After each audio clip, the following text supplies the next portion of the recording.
So you understand now how it works? Yes. Okay. Fantastico, look at that. Look at this one. It's the end of the school year at Lillian Baylis, and just 4 weeks before they find out the all-important GCSE results.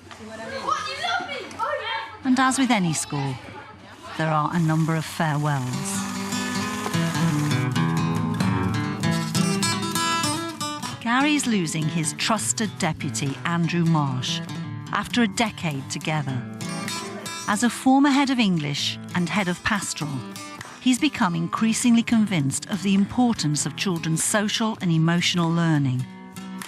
We've brought in a new integrated humanities course, and part of that is implementing the government's SEALS agenda. And part of the SEALS agenda is an old idea from primary school, actually, called circle time. Teachers are facilitators, they're members of the circle, and children are encouraged to talk, students are encouraged to talk about things that are concerning them and that they're particularly concerned about, that they want to talk about, and encouraged to relate to each other through words and through feelings. You join a gang because usually it's in the community that you grow up in. If you move somewhere like Croydon or somewhere in the countryside or like Essex or somewhere like that, I know there's bad crimes there, but not like if you move somewhere like that, yeah, then and maybe where the estate's a little bit better, maybe you won't grow up into a gang. You might grow up into do something different. But if everyone's around you, alcoholics, druggies, and things like that, I think you're just gonna turn bad. Like you're just gonna. You don't see beyond your things. You just see what's around you, not beyond your capabilities. OK, so trumpet, can I hear you play your me, please? So you want first... Head of music, Michelle Jacks, is leaving too.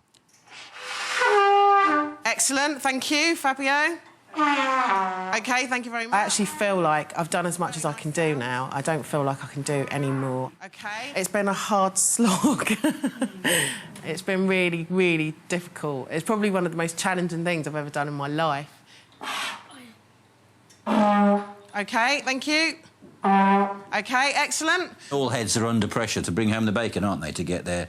I mean, our floor target next year is 35% 5 or more A to Cs. But I think what convinced him is that, you know, the studies have shown, and I convinced him myself, that emotionally intelligent and emotionally literate children are far more likely to succeed academically as children who haven't had this input and who haven't had their affective intelligence nurtured and developed. Stopping a few gangs, yeah, it might just help the community, but there's still going to be gangs all around and things like that. So I don't think there's really a point in trying to stop them. You can avoid them. You don't have to join the gangs, yeah, but to stop them is something different. We are seeing some results in terms of a decrease in the number of children behaving badly about the school in the corridors, resorting to fists, having arguments, shouting at each other. There is a noticeable difference in the numbers of those incidents decreasing. Me, Ray, me. We've got an instrumental teaching programme. Students have to come out of lessons, you know, for 20 minutes once a week. And occasionally they might have to come out of maths, English or science, and that causes problems. It causes problems for me, and it causes... The students are often, like, you know, not allowed to come out for that reason. And that's been a constant battle over the last 3 years. Do you think you can demonstrate me, Ray, for us, please? Me, Ray, me, Ray, me. Good, carry on. Because of that kind of push for our targets and because of the emphasis on those subjects, it's a bit like, well, no, you can't come out for your violin lesson because this is English, and English is much more important than music.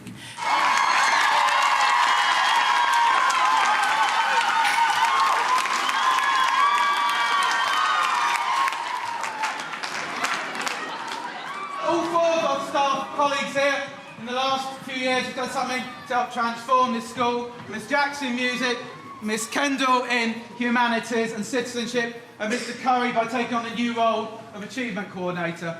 Mr Marsh as deputy head. I'd like you just to give them 3 cheers and then wait for them in reception. They'll be in reception to say goodbye. Hip hip.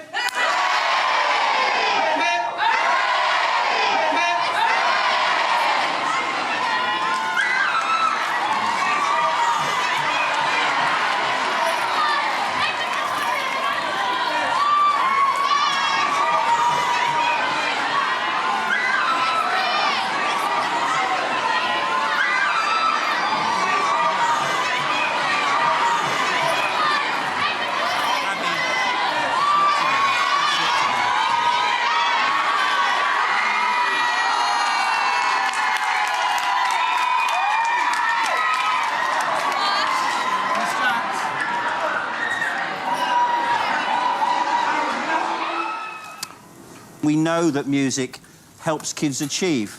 It helps students work better and learn better. And I think Michelle really understood that. And 3 years ago, she set about doing something about it.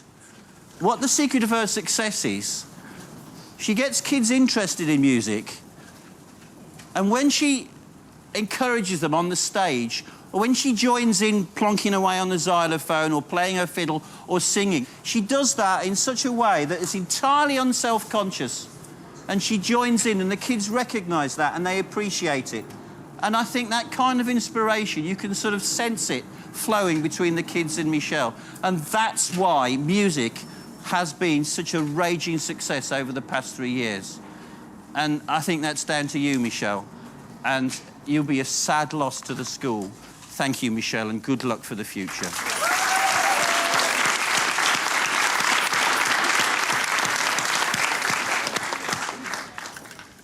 OK, well, everybody knows my first line by now. It's a privilege, on behalf of everybody, to kind of just say a few words on your retirement, Andrew. Many people are jealous of you, obviously. 10 years of working with me and retirement. They have reason to be, Gary, that, you know...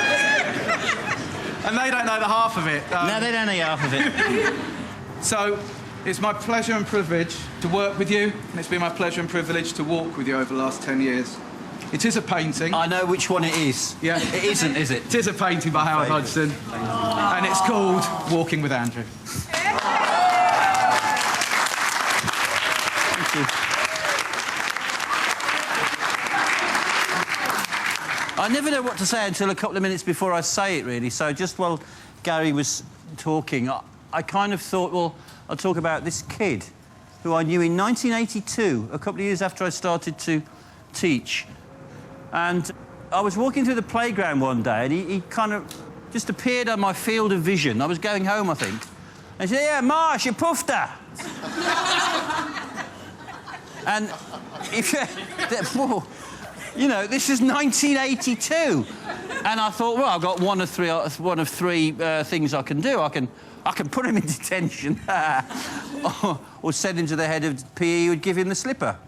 There was nothing else I could do with this kid, so it worried me all evening and all the following day. And I had no idea what to do, and maybe that was the birth of my kind of, you know, desire perhaps to sort of move into pastoral, because I was employed as an English teacher. But it just briefly didn't finish there, because the end of the following day, I would dismiss my class, and Darren appeared at the door. And he waved a big key through the glass of the door, and he said, "Oh, I'm going to lock you in." And he did. He bloody well locked me in my classroom. And it doesn't stop there, because he had a screwdriver and he took the handle off the door. And I was trapped in my classroom at 3:30 and everybody was going home. I didn't know what to do. And as these things go, you just kind of forget these things, don't you, when you move on. And I never knew what happened to him until, and this is true, actually, until 1996. And I had a Christmas card. God knows how he got my address. You know. He'd done 15 years for Tented Mer. This is all in the Christmas card. He said, "Mr. Marsh," he said, "I've got a job with plumbers. I've got one of the little vans. I've got all my city and guilds. You know, I'm a happy man, Mr. Marsh." And then the last thing was, "I get it now." And that's what he wrote on this Christmas card. And I suppose the reason I'm telling you that story is that something struck me about moral purpose. We could say that whatever Darren did at school, he still remembers what happened to him, and you could say that he ended up doing the right thing. But that's not why I'm telling the story, because for every one that you get in teaching, you lose 10 or 15 or even 100. But what strikes me about teaching is, and why I've been so happy to do it for 30 years, 29 years, actually, it's the only thing that's got the possibility of transforming children's lives. There is nothing else, really. So that's why I've been proud and happy, actually, to do a job that I've loved. I have loved this job for 30 years, for 29 years. And all of you here, you know, I can't thank you enough for keeping me company over the last 10 years. And thank you to Gary, who we have had a rocky road. And, you know, I do thank him very deeply, because most of the time it has worked somehow. God knows how, but it has, you know. So thank you for keeping me company. I do mean that, and I hope that those of you who perhaps have some doubts about teaching don't. It's a great job. Thank you. Thank you. Thank you.